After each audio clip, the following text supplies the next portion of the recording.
Well, hi everyone. Welcome. Happy New Year. It's great to see you. I'm Luther Jackson, one of the co-organizers of ApprenticeSIP, along with Anita Gay and Orion Willis. I think most of you are aware about former President Biden's huge investment, $53 billion in semiconductor fabs and other projects that will really spur advanced manufacturing in the U.S. And the open question is, if Intel and others build it, will they come? And they are the trained workers. That's a huge question. There's huge talent shortages throughout in the manufacturing space. And I was just doing some research for another project about Ohio. So Ohio, near Columbus, is going to be home to two Intel fabs, but in addition, they have they're expanding. AWS is expanding a data center there. Ohio, before all this, had 62 workers for every 100 open jobs. So the talent question is not an easy one to solve. But the good news is we have innovative and talented folks like representatives from our two Silicon Valley colleges here, Mission and Foothill, developed apprenticeship programs to start addressing the talent crisis. So today we'll learn more about these solutions from Foothill Dean Chris Allen and Mission Dean Jeff Pallin. Welcome, it's great to see you. I think we've been waiting for a while to kind of get you here into apprenticeship. Or Jeff, I guess this is your second time. So this is great. So here's our agenda briefly. So I'll lead us in brief introductions and we'll just ask for your name and affiliation. Chris and Jeff will make presentations, probably around 20 minutes, because as you have been at these meetings before, our focus is really on the dialogue, and we'll open it up for you. Anita will wrap us up, and we'll be out by 5:30. So let's start with intros. Jeff, quick intro.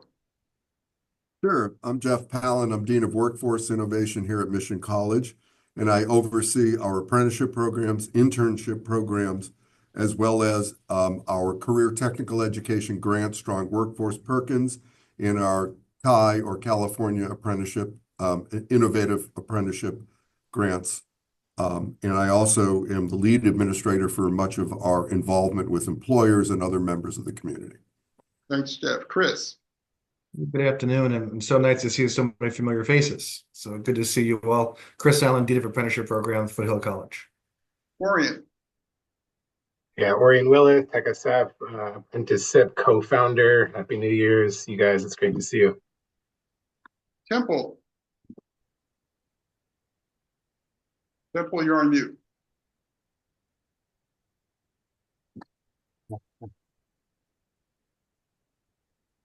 Temple, you're on mute. No title, but I had a boss who used to be VP of Intel and another one who was a director at Intel. So, but I haven't worked in the chip industry. Just know something about it. Great. Well, thank you. Good to see you again. Sarah, welcome. Thank you. Sarah Lassner. I'm director of the Bay Area Hub for Build Within. Great. Carl. Zumino, retired training director for Local 393 in San Jose Plumbers and Steam Fitters, and now currently a consultant with 66 Training. Thanks. Good to see you, Carl. Anita? Hi all, Anita Gay with Bayvac Media, work on the TechSF Apprenticeship Initiative with Orion, and am a co-organizer of Apprenticeship with Orion and Luther. Good to see you, David. Hi everyone, I'm David Gainey. I'm project director of apprenticeships at Kenyatta College, just south of San Francisco, and we're developing a couple of programs here. Great, good to see you. Welcome, Mike. Mike Roberts. I am the founder of Creating Coding Careers. We are a high intervention intermediary in the tech space. We have a DOL California and Department of Defense skill bridge program for transitioning service members. So lots of fun apprenticeship stuff. Good to see you, Mike. Deborah. We are Deborah, I can't hear you.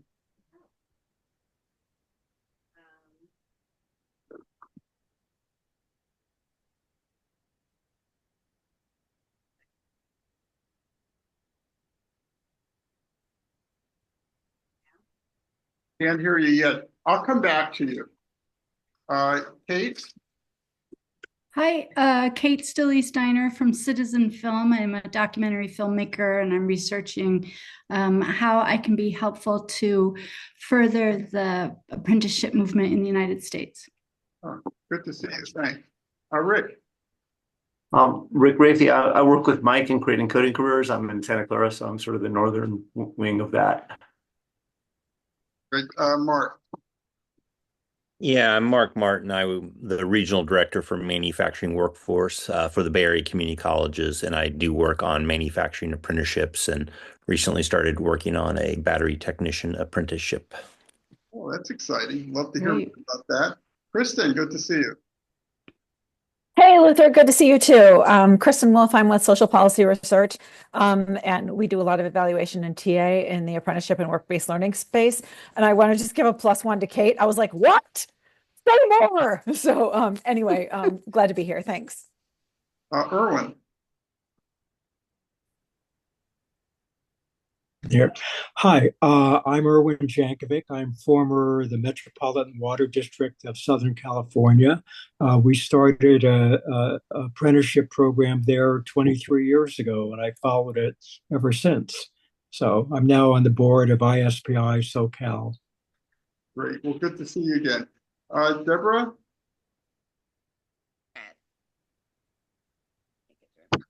She commented in chat that her speakers might not be working. Oh, or Bluetooth. All right. Okay. Well, thanks, everyone. Just a simple ground rule. If you have questions during presentations, and particularly after, just use the raised hand function and I'll recognize you. And without further ado, Chris, why don't you get us started, please? Sure thing. And again, thank you for the opportunity. And it's nice to see a lot of familiar faces. And there's a lot of talent in this room. And I remember 6 years ago when I first transitioned to Foothill, one of my first meetings was an apprenticeship meeting. And I was just always interested in the community of practice and the great work that everyone does, from research to policy, and then implementing programs. So I'm glad to be back and kind of talking with you. I feel like some of you have heard this before as we've been working through many platforms this past year to kind of speak to the apprenticeship that Foothill College began with the semiconductor industry.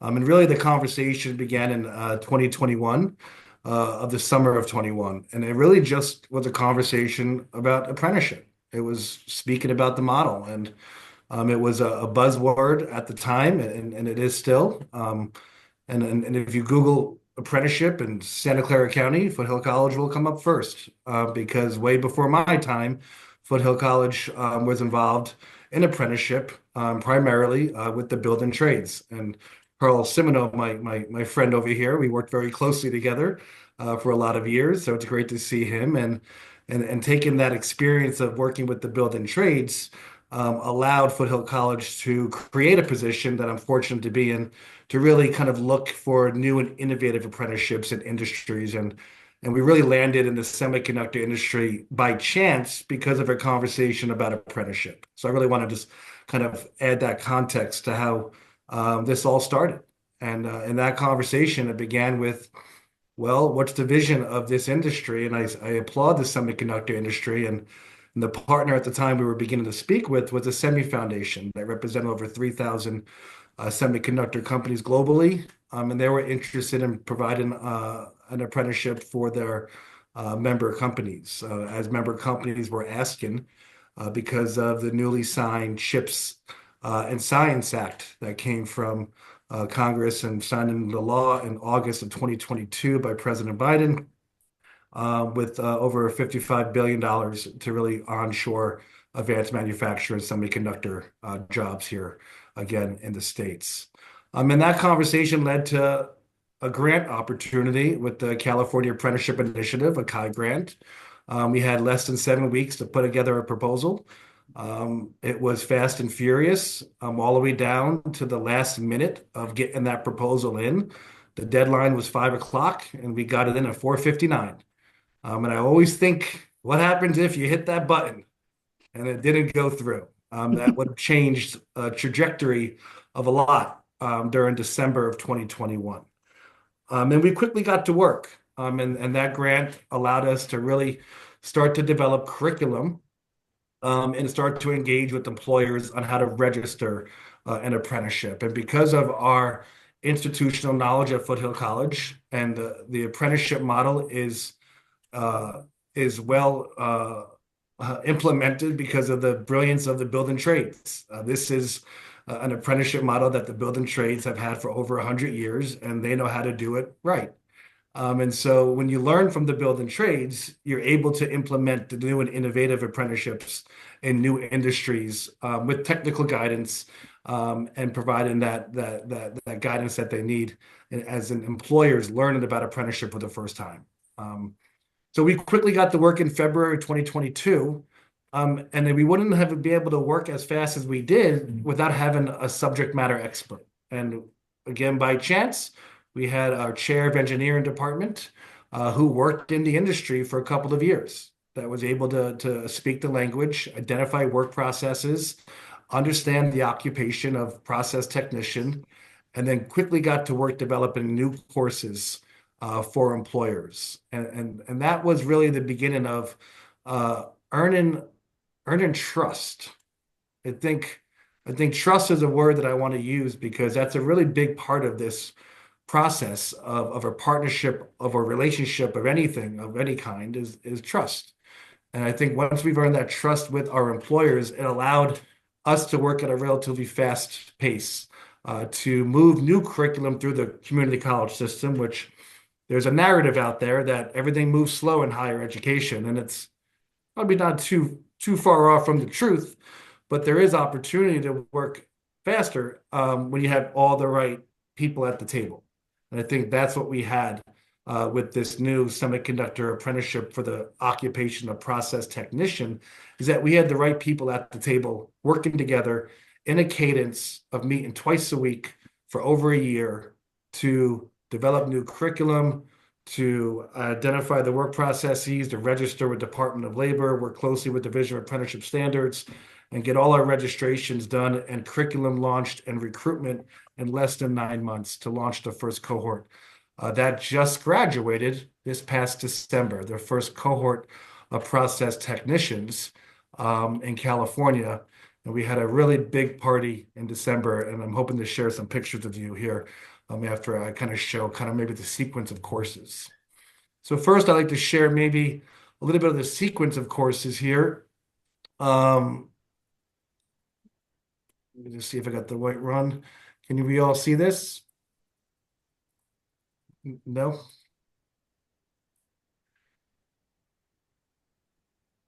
Okay.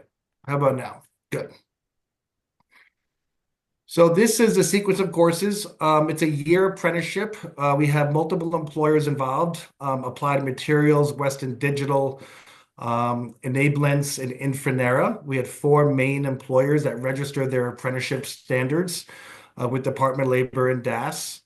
And in our conversations with the employers, they identified a foundational course of math to be incredibly important to onboard new apprentices into the industry. And this course, this math course, was designed to be broad, but our faculty worked very closely with industry to really contextualize the course to the semiconductor industry. Multiple visits to the industry, talking with multiple visits to the employers, talking with all middle management, understanding the occupation of what math necessary needed to be learned in their apprenticeship, and really did a great job contextualizing this course that helped build that foundation for apprentices. Intro to Semiconductor Technology was another broad course that was developed. This was a new course that we moved through curriculum in less than 8 months. And then an overall advanced manufacturing course that really kind of highlighted a broad introduction to lots of different themes, including mechatronics, which is one of Jeff's fantastic programs that he will be speaking to after me. And it's really more of an introduction to a lot of different aspects of the semiconductor industry. Our first cohort had 12 apprentices, and quickly the employers saw the benefit of their apprentices, and they quickly wanted to have a second cohort in the following winter. We went from 12 apprentices to 24 apprentices, doubled it, added 2 more employers, and had 2 cohorts running concurrently. And our second cohort is in their final course, about to complete this winter of their apprenticeship and their OJT. And so we're getting ready to do another celebration. So that's kind of a backdrop to how Foothill College was involved in this work. It was grant funded by the California Community College System. Every dollar that Foothill College was allocated went towards curriculum development and the instructional costs.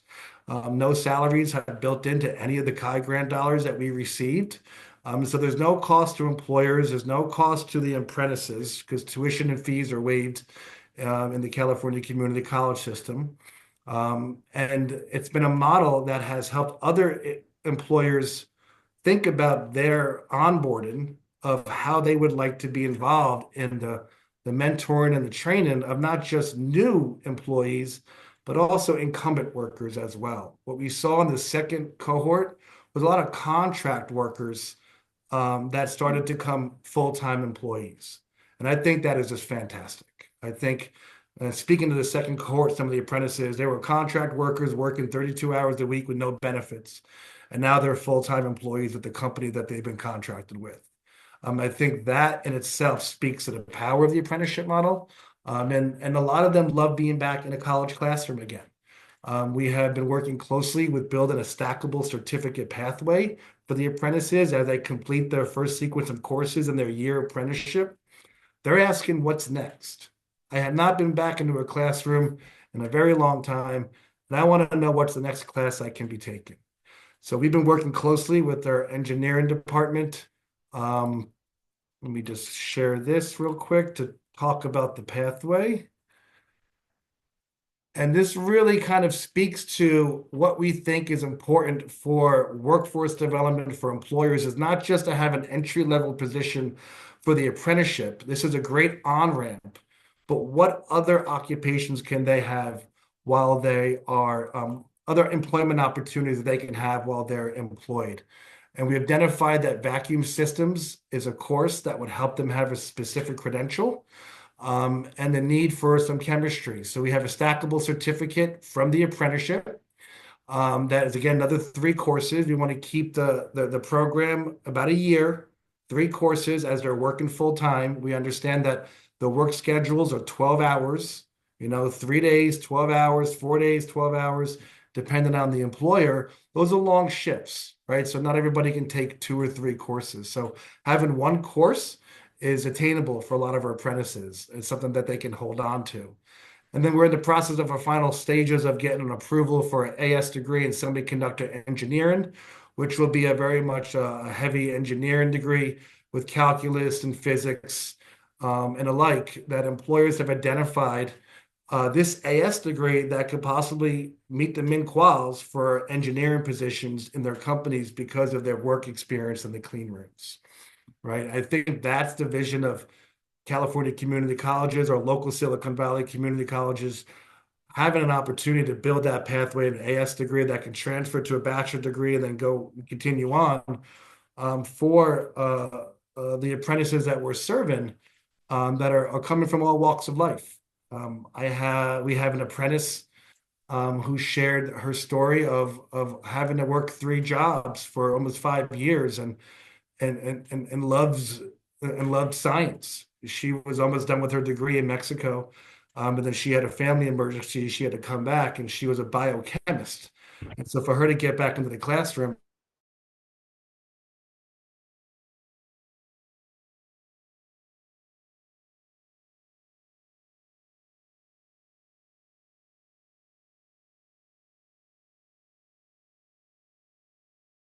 and to have benefits, right, and to have health benefits, it allowed her to feel stable enough to think about finishing her degree. And that's just one of many stories that I've been hearing through our first 2 cohorts of apprentices that are just grateful for the opportunity. And employers have spoken very highly of their work ethic, how trainable they are, and how willing they are to go above and beyond. They're not missing work shifts. They're attending every class because they are motivated through employment, and they see the pathway that they have, and employers are helping to support their career plans as they're moving forward. And we're in the conversation now to talk about that next level for apprentices who graduated and having their education covered by industry to continue on with their classes. So I really wanted to stop there. I wanted to give an overview of that. I know some of us have heard this story before, but it really is a powerful story about collaboration, about partnerships, about relationships, everything the apprenticeship model stands for. I think the work has been very innovative.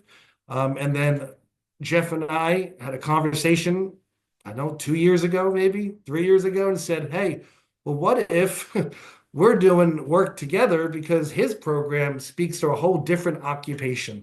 And we don't have that at Foothill. So each of our community colleges have really strong programs. How can we work together?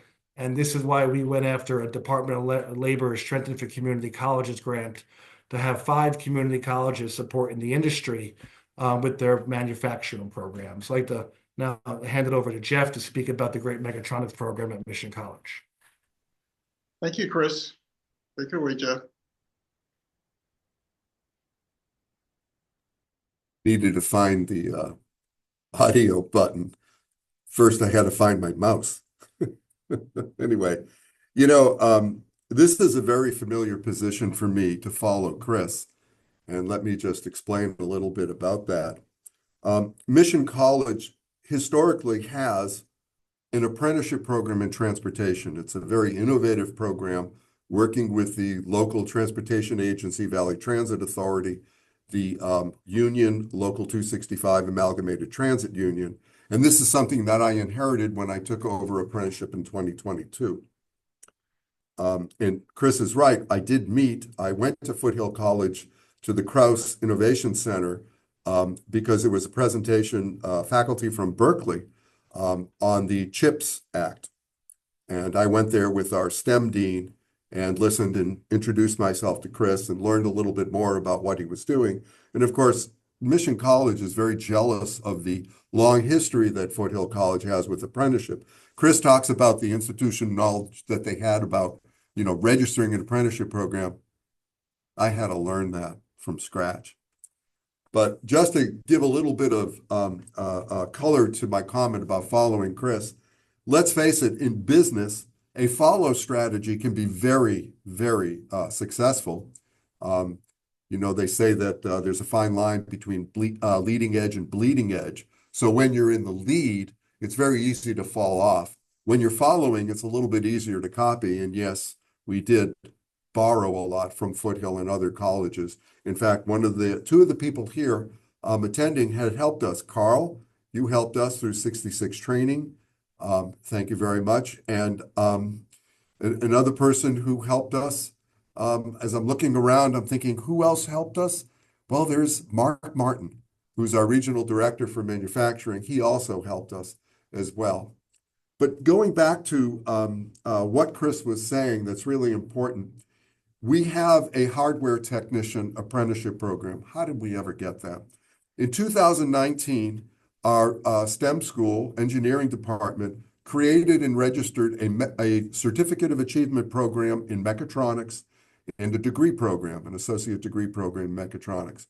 What is mechatronics? Well, essentially, mechatronics combines mechanical engineering, electrical engineering, and computer science. And when you think of that and you think, well, where would this person work? They could work at almost any facility because they are able to work with machines of any kind, given those 3 skills. So we launched the Certificate of Achievement in 2019 and the degree program. And can you imagine what happened with the program in 2020? Because all of a sudden now we were closed down. We were trying to do this online. It was really difficult.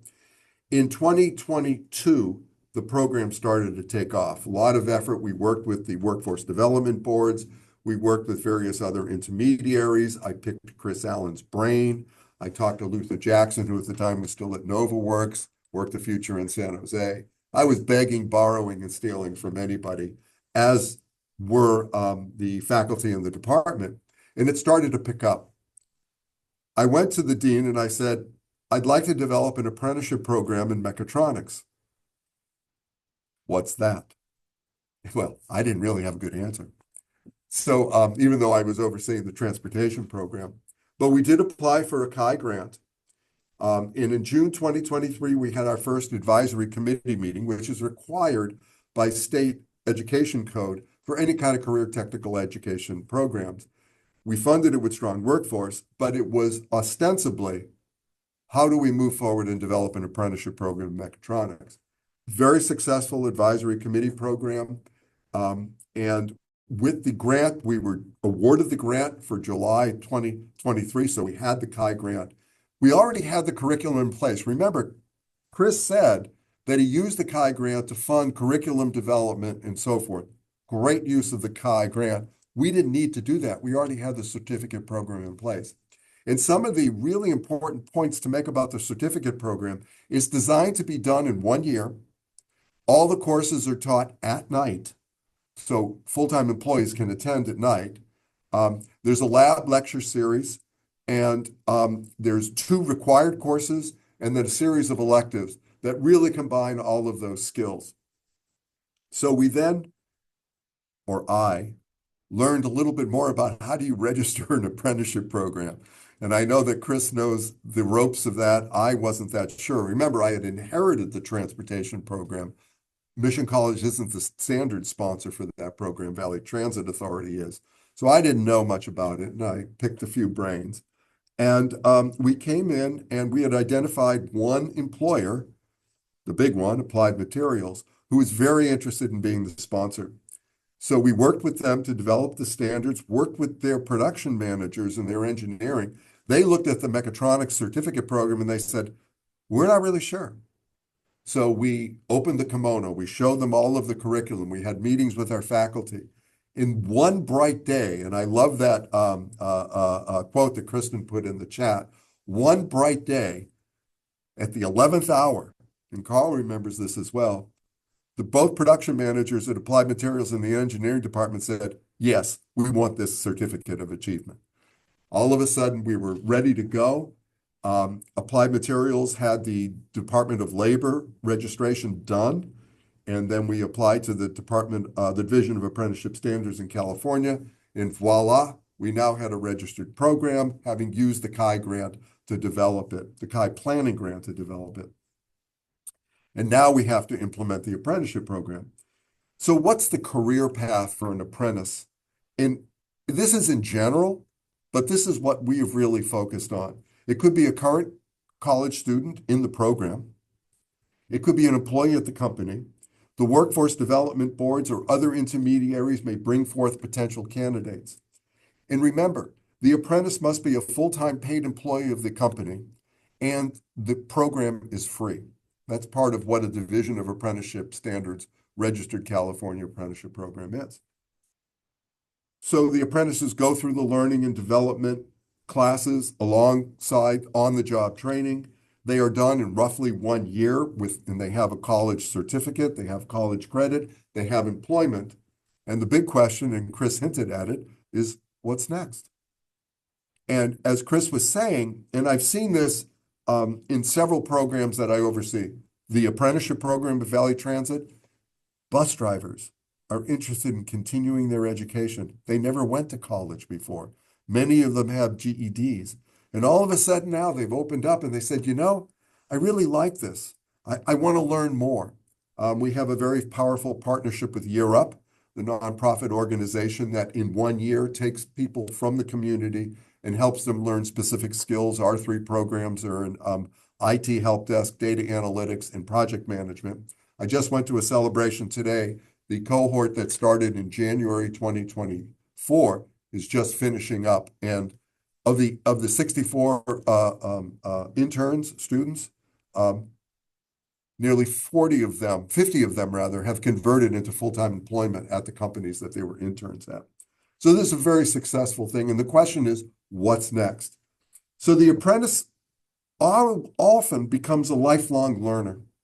Now that they've been exposed to education, higher education in particular, they can go on and earn a bachelor's degree. In the apprenticeship program that we have, the hardware technician program, they might go into engineering to get a degree. They might go on to get a bachelor's degree. transfer to a four-year university, they could seek to advance their career either at the company that they're employed at or another company. Come on, the opportunities for career advancement in Silicon Valley and advanced manufacturing is pretty well established. Whenever we do the LMI, the labor demand reports, it's amazing how many opportunities there are. Luther was just talking about Ohio earlier, saying that for every 100 openings in Ohio in advanced manufacturing, there are 62 qualified applicants. So there's strong demand, and how do we supply that demand is really part of it. So that's another thing that's what's next. We've also heard from a couple of our apprentices in mechatronics. They're interested in advancing their career in computer programming, in graphic design, because those are related fields. Think about it. If you get a little bit of exposure to graphic design as a mechatronics person, you can work at a graphics design firm. You could work at a firm that has a graphics design department because they have a lot of machinery that needs servicing. I can tell you right now here at Mission College, we have a lot of machinery that needs servicing all the time. And we started with 3 employees at Applied Materials when we first launched the apprenticeship program. They were the first sponsor. Enrollment is now up to 6 employees here in 2025. Valley Water has enrolled 3 employees with our mechatronics certificate program, and Valley Water is using the standards from Baywork. So that's not our apprenticeship program, but they have 3 employees in our mechatronics program. We're about to enroll about 12 employees from a couple of other employers, and we're working with several more employers to help them sponsor their own standards. And for that, we're using the next phase of the California Apprenticeship Initiative grant, which we were awarded, and that's the implementation grant. And we're using the money of that implementation grant to actually go out to employers and bring them in, teach them about apprenticeship, teach them about the value of apprenticeship and how it can help solve their hiring and recruiting needs. We also have strong research that shows that employment retention in the apprenticeship space is very high. In other words, somebody who comes in as an apprentice and works in a particular company, they're not job hopping too much. They're staying with that company. And guess what? If the company is so inclined to work in an apprenticeship program, they're always looking to advance those people who have come up through the apprenticeship pipeline. And then the big thing to understand, why are these employers moving forward, not just with the mechatronics, but also with the with Foothill's process technician program, and why are we even meeting and talking about these innovative, non-traditional apprenticeship programs now? It comes down to the CHIPS Act, which really started the whole thing. It goes back to the SEMI Foundation and the SEMI organization, which Chris talked about, and how they moved forward with this on their own in a very entrepreneurial fashion with their membership. So employers in Silicon Valley now are working together with the colleges and universities. Tomorrow I have a meeting on AI with San Jose State and our STEM school. So there's a lot of momentum that's beginning to build because of the CHIPS Act and the $50-odd billion that was invested or earmarked for that support. Is a really important, a seed that's helping do this, and not just here in Silicon Valley, but nationally as well. And of course, the final thing that I want to say about this and the value that we sometimes forget about, the reason why, the really big why.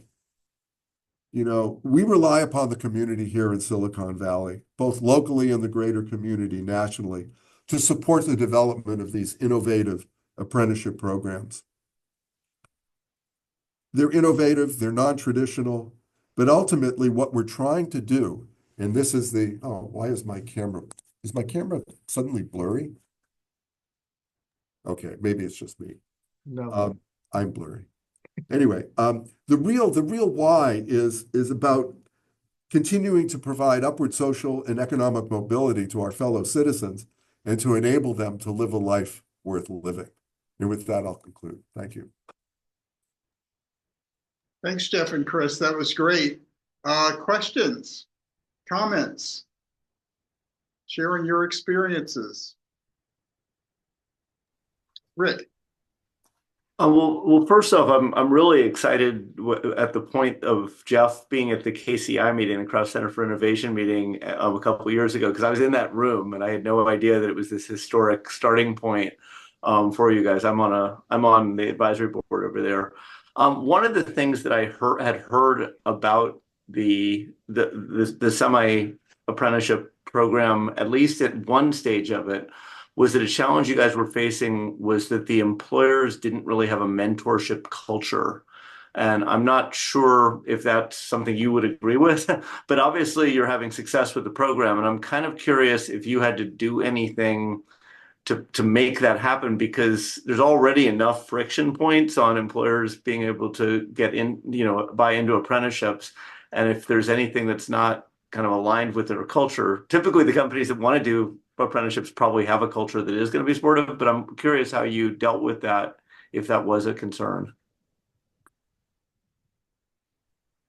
Yeah, great question, Rick. And we've been fortunate that we have incredible buy-in from the employers that we're partnered with, and the understanding that middle management have to be involved in the development of their employees, and is specifically shift focused, right? So they're able to identify the middle manager that allows them to help them understand the mentoring piece of apprenticeship. And without those champions at the employers, you might lose that that vision, if you will, as it's just a worker. So we have some champions at the employers who, when I share, for instance, an attendance concern, that middle manager who's working with that apprentice is on it the next day, right? And if it's just missing that one class, it's what's going on. Now those are really rare.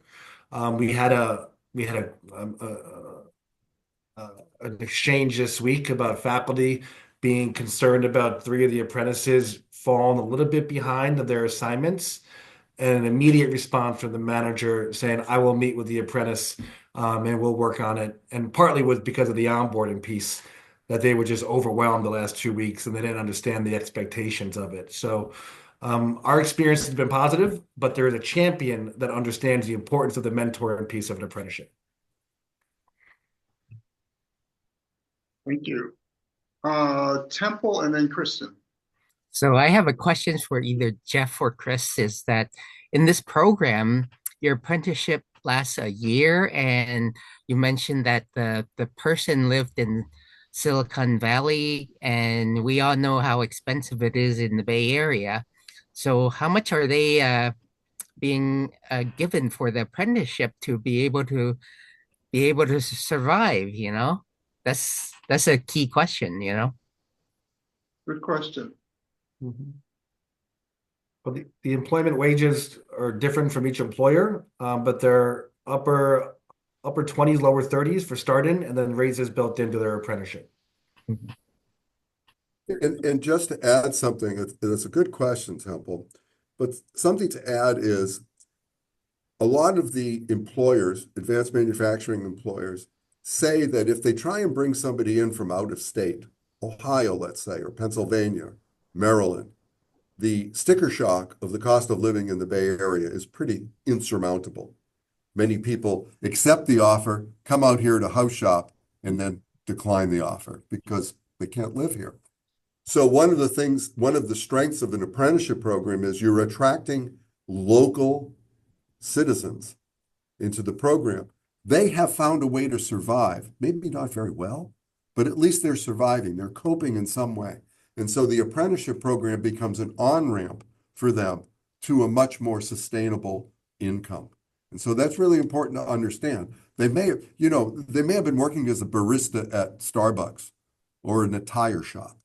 I mean, I have a great story.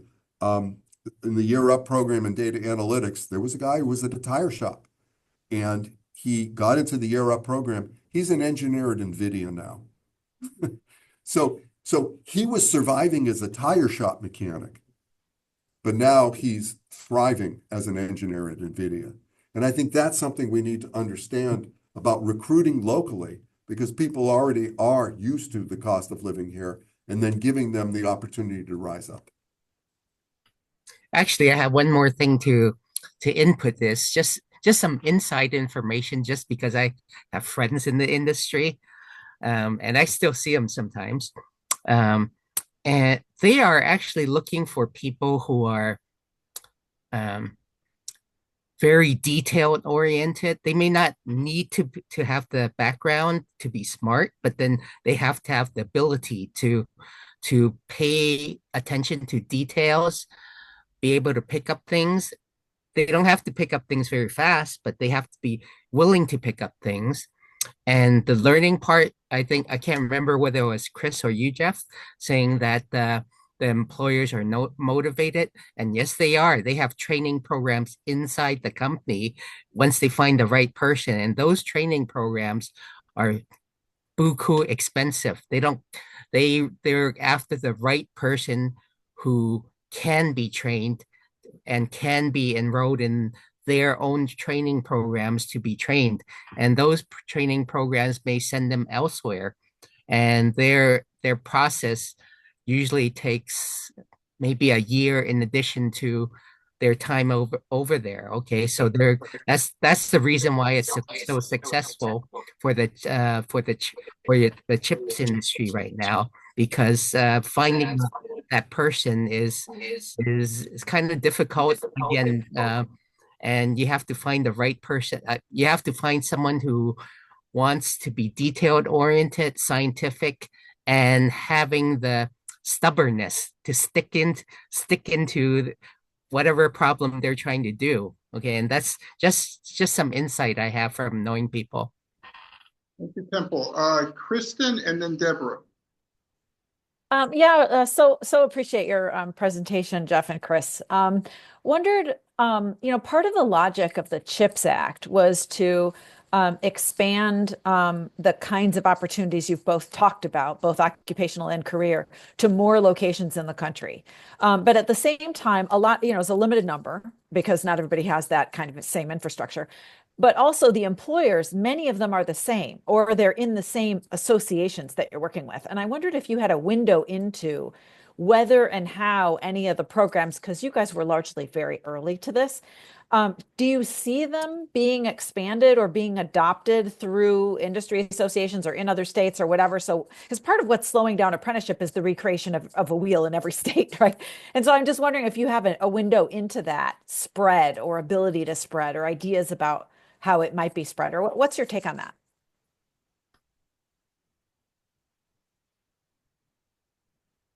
I do know one of our employers have multiple apprenticeships in multiple states, so they have a lot of knowledge.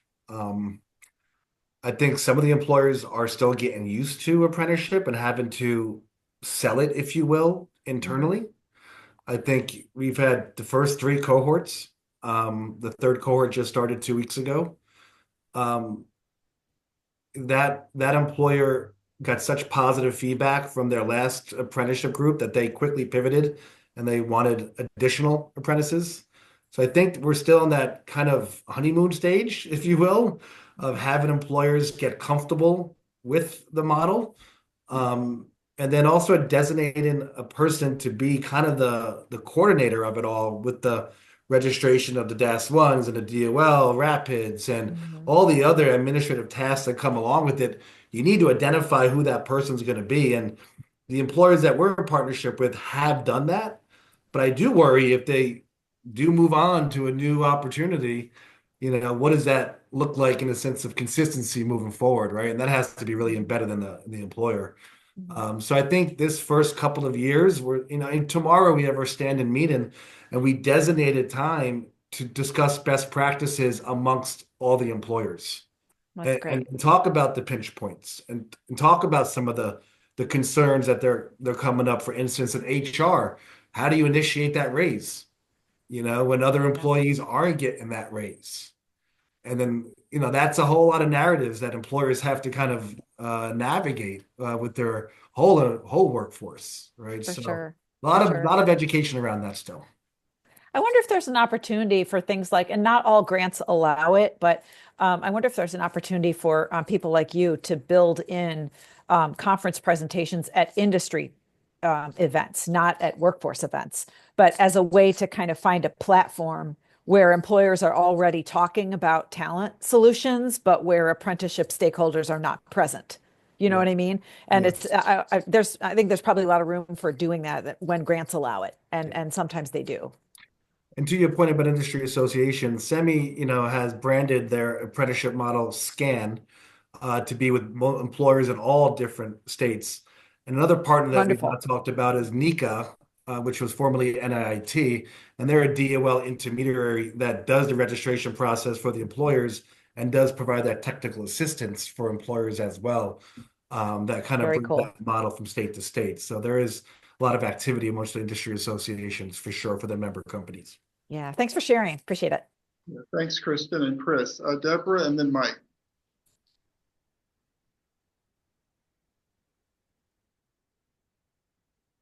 Deborah can't hear you.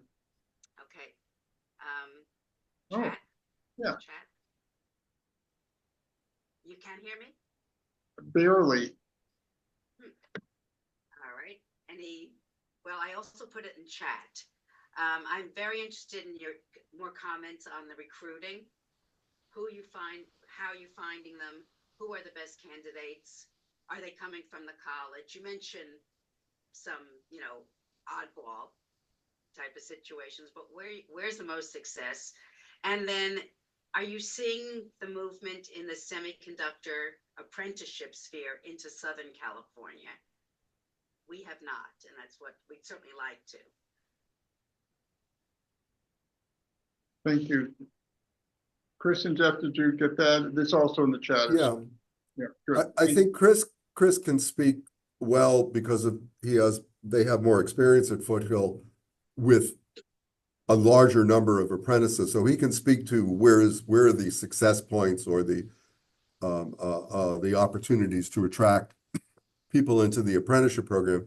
Just to make a comment about Southern California, there are quite a few apprenticeship programs in Southern Cal, but none of them are in advanced manufacturing. They're internships at companies like Lockheed Martin and so forth. And so that would take a college that wants to spearhead an apprenticeship program to actually go and say, well, internships are great, but they're really one-offs. What you really want to do is build a sustainable a pipeline, if you will, of talent. Here's how you do it with an apprenticeship. So it's really up to the college to move forward. And that's what Chris did at Foothill originally with Applied Materials, and why I say we're following their lead.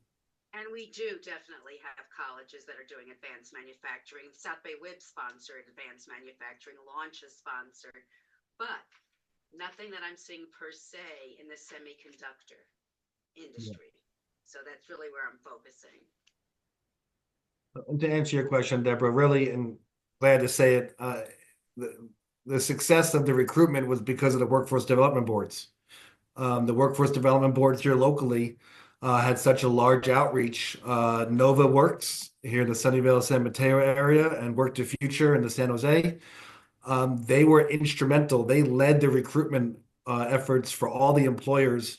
The first cohort had over 450 applicants in the first 2 months for their apprenticeship. We just had our third cohort. It was online for 3 weeks. The employer received 500 applications, all because of the workforce development boards. And that is I guess one of our employers made this announcement at our graduation event, but that's the secret sauce about, colleges are looking for students, but employers are looking for workers, and workforce development boards is that conduit, is that glue. And that's the model. That's why this model has been so successful, is because of the work of the workforce development boards in the local community. I'm glad to share that with Luther and you. We know Luther is great. Thank you for that. Mike. Sure. Hey, Chris. Hey, Jeff. Good to see you again. Question I have is related to, I thought I heard that you say that you had a little bit of help expediting getting the curriculum sort of like approved. And could you maybe share a little bit of how that happened and how we may be able to kind of reproduce that lightning model of getting curriculum sort of sped up through the approval process? For us, it really needs a subject matter expert, Mike, and I think about our conversations the last 6 months, and we had some courses kind of move through in your space actually this week. There's a mechanism that we have at Foothill College that allows us to get approval to have a workforce development program, a course prior to the catalog, right? So these are closed registered apprenticeship programs, right? You have to be a registered apprentice to take these courses. So this mechanism allows approval through the Office of Instruction once the courses are approved by the state, right? So you have your local community, your local college process. It gets approved by the board, it goes to the state, and once the state turns it around, then we have a mechanism that we can offer those courses before the next catalog. It's pretty innovative, and I've been sharing that with some other community colleges about that process. Yeah, and I guess that would be the question I have. We talked to a lot of community colleges and really trying to figure out how can we assist in that? How can we sort of share that and disseminate that information more widely as we start thinking about a lot more of these new and innovative apprenticeship job roles, right? Like we got, fortunately through Kai, we got approval for planning grants in some pretty innovative space. And the question is like, how many colleges can we get involved so we can get to that dream, apprenticeship degree pathways for everybody? So yeah, I think, employers registering their standards as fast as possible and getting that approval is a big part of that, because that closed course for registered apprentices is really the trick of having that approval process. Awesome. Thank you. That's super helpful. Thanks, Mike. Thanks, Chris. Let's see. I think we have time for one more question. Any other burning questions that folks have? I have one. I'm wondering if folks would be willing to put their email in the chat, because I am finding so much of this conversation interesting and would love to reach out to folks after to connect. But if you're willing to, I was wondering if you would.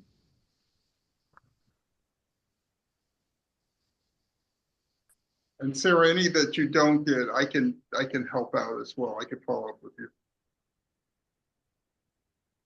And I'll be sending out this recording and the chat to all of you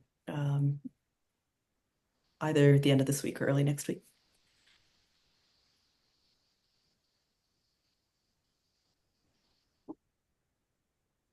I just to help sum up, I think that the most significant thing that I've heard is, well, a lot of significant things, but really your ability to build credibility with the employers.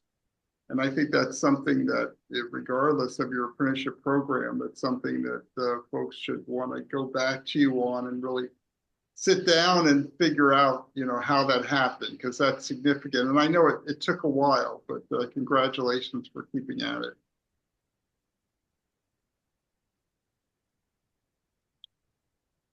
Okay, well, this has been fantastic.